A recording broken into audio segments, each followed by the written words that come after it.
ओम कृषधरी महाचंडी मुक्तकेशी वलिप्रिये कुलाचार प्रसन्यास्ये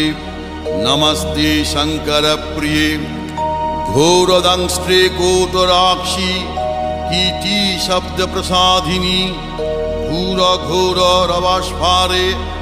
नमस्ते चित्तवासिनी बंधुका पुष्प शंकाशे त्रिपुरे भयनाशिनी भाग्योदय समुत्पन्ने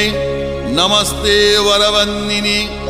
जय देवी जगद्धात्री त्रिपुराद्ये त्रिदेवते भक्तेभ्य वरदे देवी महिषग्नि नमोस्तुते घोर विघ्न विनाशाय कुलाचार समृद्धये नमामि वरदे देवी मुंडमाला विभूषणे रक्तधारा